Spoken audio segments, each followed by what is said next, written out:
Hey, what's going on, everybody on YouTube? How's everybody doing? I'm doing just fine, doing awesome actually. So today, welcome back to another Minecraft building showcase. Today, I have something a bit special for you. As I said in my channel update, I do want to do bigger builds. I want to focus on the bigger build side of things. So for our first showcase coming back into the new year, I really wanted to do a castle. And so here it is, Crimson Castle.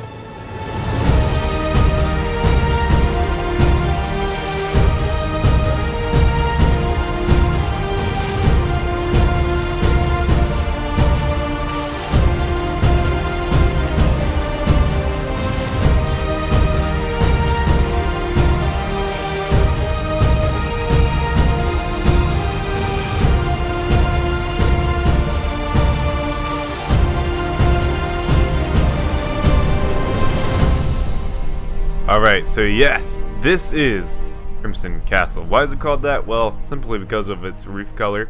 Nothing really else. It's got a unique roof. It's got a big structure. It's got everything, right? It's got an awesome staircase. It's got pretty cool interior. I think you guys are going to be pretty disappointed about the interior. But I didn't really focus on the interior as much as the exterior because I really wanted to go all in on the exterior. And you'll see what I mean by that. I wanted to use the newer blocks, right? I wanted to take a look at my inventory here and be like, hey guys, what is one of the newer blocks? And I was looking, I saw purple block, right? Purple block, I don't really see a use for it. I'm not into it, all right? I'm not digging it, not feeling it.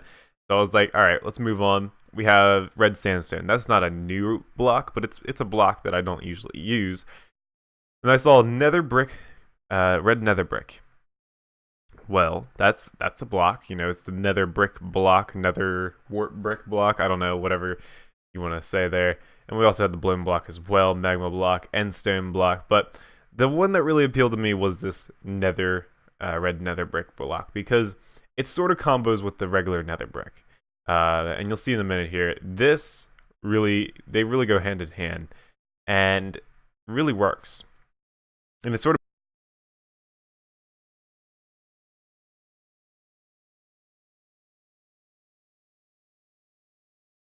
definition on Google, it's like a purplish red color, which is pretty cool. So you kind of got these two blocks that go hand in hand. They have the same texture, right? But one of them has slabs and stairs and one of them doesn't. The red nether brick does not have slabs and stairs, but the regular nether brick does. So it was kind of cool to use them hand in hand to really work together. Now, we could talk about the detail and everything in this build. We can say, okay, you know, this build, oh, it's got a whole bunch of detail. It's got a whole bunch of stuff like that. But that's normal, you know. That's normal in each of my castles. You know, you see all this little intricate detail. You see everything, the little pieces that kind of just work and flow together. But using different blocks like this really does give you some more inspiration. Now, I was inspired not just off of finding a new block, but off of one of my fellow Afterlife members. Like, I was really curious about how I can implement a sort of this nether theme into this castle. And I think I did it. And the reason why I've wanted to implement this nether theme is simply because I had Boom Bang Crash put netherrack into my builds. Like, he put it into the courthouse, he put it into Santa's house. And if you're not watching the Afterlife series, I recommend you do, so you can get the reference here to what I'm inspired off of. So just implementing a nether theme into my builds, that's where the inspiration came from, Boom Bang Crash. So I guess thank you. It's pretty cool. I tried a different flag design. It sort of is flowing downwards. It's blowing in the wind still, but they're all the same. And I usually make them a little variation between the two, so it doesn't look copy and paste it. But they're not, you know. You know, and I know that, and so I just kind of kept them all the same. I felt like they were better all the same. If I started moving them in different directions, they just didn't look quite right. And since there's only 4 towers, I feel like, you know, making them a bit random doesn't really work here. So it kind of works for me. I don't know how you guys feel about them being all the same. And just as a little side note, this castle is done block by block. It's not done, you know, with World Editor or anything like that. It's done each little piece going into it. So we've been looking at the French entrance for a little while here, and you kind of see, like, this is definitely a decorative castle. It's not defensive in any way. Yeah, sure, it might have some crenellations and battlements up here, but really, can you see the staircase from up here? You can't. You can only see a distance away. They're definitely not designed to be this sort of battle station, or whatever you want to call it, this sort of defensive fortress. It's more on the decorative side, with the windows being implemented into the towers, and also into the top little corridor here, or into the top little place here. You know, it's definitely a more fancier castle, definitely more on the higher end, upscale castle. Probably more of a modern day castle, really, too. A lot of castles, you know, they don't implement the defensive purposes if you see a lot of modern day castles nowadays. If we walk up the staircase, we're kind of divided here. You have two choices, right? You have the left and the right. Now, normally, you're probably not going to walk through the water, so you're kind of separated here on each of the paths, and it meets up again in the middle. It's pretty interesting. It's a pretty little interesting design. Before we go inside, I want to take a look at the side parts here, which have a little bit of detail, and they're not too crazy. You know, there's this nice equal balance between the towers and the walls here, so that's pretty good. But if we go on the back side here, it starts to pick up a little bit more on the detail, so it sort of makes up for the side walls. And on the other side wall here, I have this awesome little replicate of the duplicate of the other side as well. So it just kind of goes hand in hand and just shows you how the details balance between the two. Now, I should probably show up here because, well, interior-wise, it's not fleshed out or done. I'm actually going to say right now the interior for this build is not completely 100% done.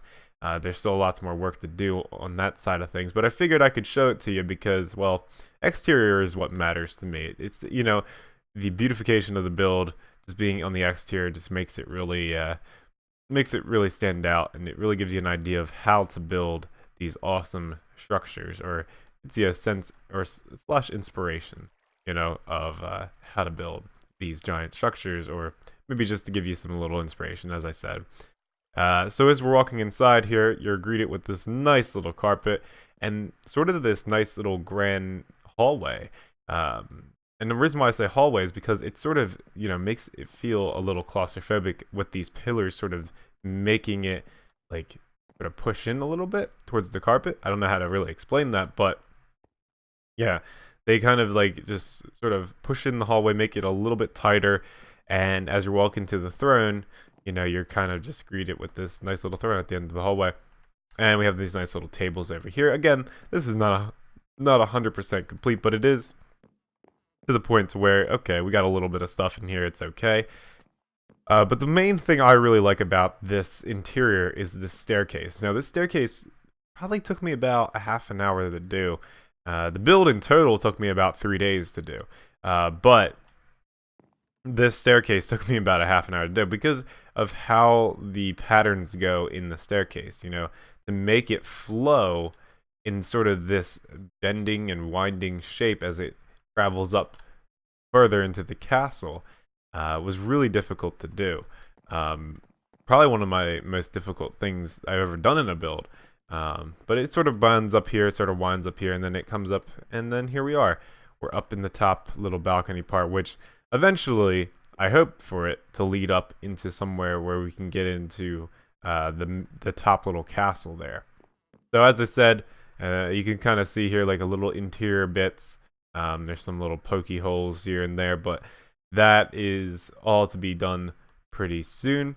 Again, the interior is not completely finished, unfortunately, but the exterior is what I like to focus on when I do these showcases, because, you know, it's sort of my expertise in doing this, like the exterior and everything. Interior wise, I'm okay at it. I gotta spend a lot of time on it, but that's why I don't want to, like, you know, focus on that, is because it's not really that important, you know. Like maybe on survival servers and stuff like that, interior is definitely important, but for me right now, doing this showcase, definitely not extremely important, you know what I mean?